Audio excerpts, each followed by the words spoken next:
All right, we're going to take a look at a lesson this time that's a very, very important lesson.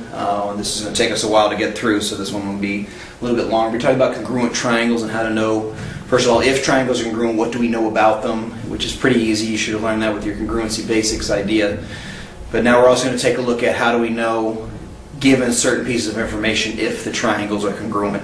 So we're going to look at all those different combinations. You're going to look at a couple of combinations that don't work, just so you can kind of have it on your radar in knowing that. So look at what happens if triangles are congruent. That's really easy. That's something you probably already have a little bit of a grasp on. Combinations, there are 4 that work, and maybe 5 if you want to consider these separate ones, and then there are 2 that don't work, and I'll try to explain those briefly why they don't work.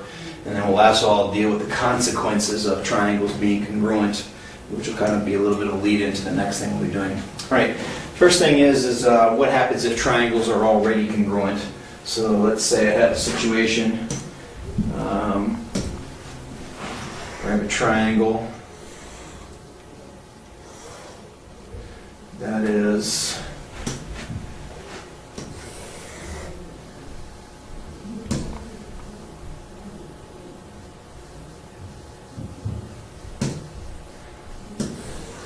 congruent to another triangle. Let's just say we have the 2 of them sitting there like that. What do we automatically know? Well, you already know that if the triangles are congruent, then the corresponding pieces are going to match. This segment is going to match this one. This segment will match this one, and this segment will match that one. You know, this angle and this angle, this angle and this angle, this angle and this angle. So if we already know they're congruent, we already know those things. We know that they have the same area. We know that they have the same perimeter. We know that if they were 3-dimensional somehow, had some thickness, they would have the same volume, and they'd have the same heights, medians, altitudes, mid-segments. I mean, everything about them turns out to be the same. I mean, that's what congruent means. So given that the triangles are congruent, there's a whole lot of stuff you can come up with that has to be true about it. Segments, angles, perimeters, areas, all that stuff, medians, altitudes, all those kinds of things turn out to be the same. All right, that's the easy part. The next thing is how do we know if 2 triangles are congruent? And the first combination is side, side, side. I don't need all 6 pieces of information. These are the minimal groupings, and I always need a minimum of 3 pieces of information in order to guarantee that 2 triangles are congruent. And the first combination is side, side, side. So if I had a triangle and I had another triangle, and I knew this and this match, this and this match, this and this match, does that make the triangles have to be congruent? Well, the answer is yes, because these side lengths all match, how does it guarantee the angles? Well, if you think about it, if I'm able to pick up this triangle and superimpose it over this triangle, there's only one way to set up the sides. Side 1 touches sides 2 and 3, side 2, they're in combination, there's no other way to set it up. I may have to flip it over or something, but the way that we set up these sides means that these have to be set up the exact same way. The openings are the same because of how big this opening is, so I can superimpose this triangle over that one, so these 2 triangles would have to be congruent. It's kind of like if you had 3 straws and your friend had 3 straws, and you put your straws together and he had the exact same lengths and he put his together. There's no way to make different triangles. If those 3 straws are the same length, then you're going to end up with 2 shapes that turn out to be congruent. That combination is called side, side, side. So if I'm able to prove or come up with the idea these sides match, and these sides match, then these triangles are congruent by side, side, side. And that's the way this first combination works. So what you're looking for is 3 pairs of sides. And in a proof, you have to say that. This pair of sides, this pair of sides, this pair of sides, and because all 3 sets of sides are congruent, therefore the triangles are congruent by side, side, side. All right. Second combination is side, angle, side. And this one works pretty simple. It's kind of similar to the hinge theorem we did back in the last unit. If I had a situation here where I had matching sides like that, and the hinge theorem told us that the bigger angle versus the bigger side always ends up being the same thing. or we end up with a bigger side than the other side. Well, the same is kind of true to the converse of that particular statement. They work in reverse a little bit as well in order to show the things that are happening as far as the lengths of the sides are concerned. So if this angle were bigger than this one, then this side would be bigger than that side, and of course there's a assumed third side there, so let me just put that in real quick. But at the same time, bigger means bigger and smaller means smaller. Well, what does equal and equal mean? Well, if these two angles turned out to be the same, so that this angle matched that angle, that means you have two similar lengths opening up to the same measure. The distance across the top is going to end up being the same. So this means these two triangles have to be congruent, and again, it's the same thing. You've got to say all three things in a proof. These sides match, these sides match, these angles match, and they got to be the right ones. They got to be the ones in between the two angles, and you'll see why in a few minutes why that has to happen. But if I have that situation, side, angle, and side, then this triangle would match any other triangle with that same angle and same sides the same way. I'd be using my fingers right here. So that's a combination, the second combination. Right, the next combination is angle, side, angle, and angle, angle, side. And the reason I call these the same is because basically it boils down to once you know two angles in a triangle, you automatically know the third as well. So you need that side in order to set the sizes. But then all I need is the angles to be able to match. Now I'm going to explain ASA and then kind of let angle, angle, side be true, but I'll explain that one a little bit as well. But I'm going to spend some time explaining ASA. So let's say I had two matching sides. Let's say I had a side here and a side here that were the same length, and that's that S in ASA. Now what the angles mean is that I have some angle coming off at a particular angle here, and I have another angle coming off at a particular angle here, so this angle and this angle are coming off. If I reproduce that situation, say my smaller angle is here, and my bigger angle is there, so that this and this are the same, and this one is the same as that one. This one's off by a little bit, that one's kind of a little bit bigger. But you can kind of see the idea. As I open up the angle, this one a little bit and this one bigger, it always creates one spot where you're going to cross. So if you have these two sides the same, you're able to match the angles here and open them up to the same measure from the same distance apart. Then you're going to end up with this spot being the same relative distance away as this spot would be, therefore you'd end up with two triangles that are congruent. Now AAS works by the same principle. Once I know two angles, I use the 180 rule, find the third one, and I put myself in an ASA situation.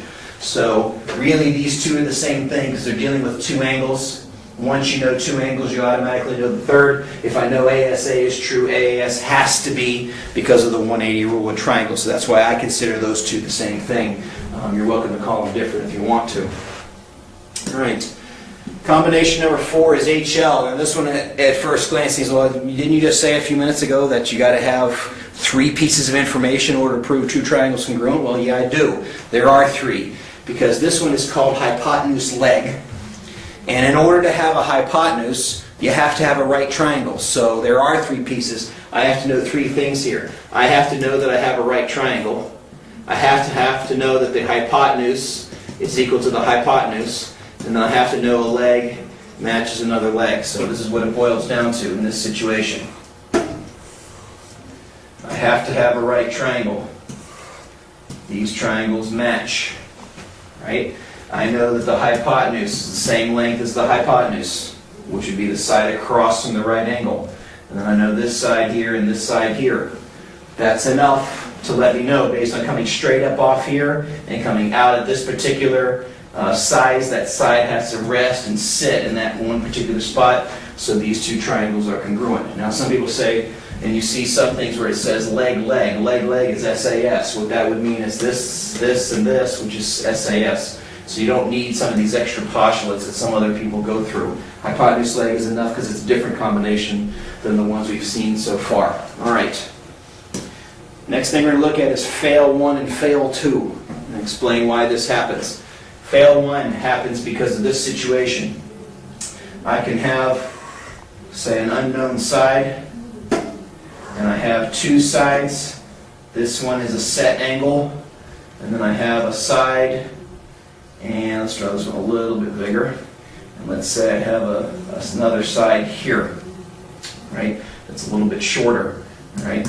This is SSA, side, side, and the angle that's not in between. This is the beginning of that setup. Well, I can do the same thing.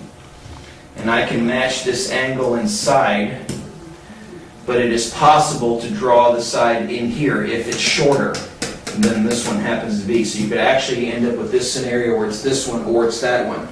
Now, you'll eventually get to a thing called the ambiguous case of the law of signs. This is what it's dealing with. It's dealing with the idea that this doesn't always give you congruency. It gives you something really close to congruency, but the problem is it's possible for this leg to sit in the wrong place. So this does not always work, and since it does not always work, it's not one that we consider. But in some situations, I can still know about the triangle, and this is something we'll deal with a little bit later in the year. So just be aware, SSA fails because of the possibility that this side could be sitting here, or it could be sitting there. And that doesn't form a triangle that's congruent all the time. In fact, I could sit down and build a triangle with those pieces of information. You could sit down and do it, and we'd end up with two different answers. And that's the reason that SSA is a failure. To remember SSA is a fail, read that it goes back, read that word backwards. If you see that word backwards, it's a bad word. The bad word tells me I'm a failure. All right. Lastly, fail number 2, angle, angle, or angle, angle, angle. Angle, angle is all we need. Once we know 2 angles in a triangle, we automatically know the third. But this doesn't produce congruency. All right? For example, I could draw a triangle like this that was 80, 60, 40. And I could draw a triangle like this that's, let's not put it there,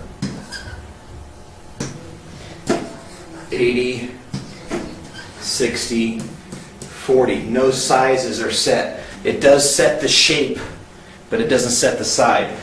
All the ones that actually work have at least one side has to be known in the pairs. That sets your size, and then everything's based off that. If all I have is the angles, I can draw those angles in there, but there's nothing to constrain me on how big or small that I draw those angles. So this does produce similarity, but it does not produce congruence.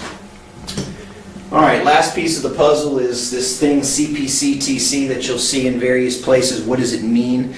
This means once the triangles are congruent, I can then use information about the triangle. So let me show you an example of what I mean here.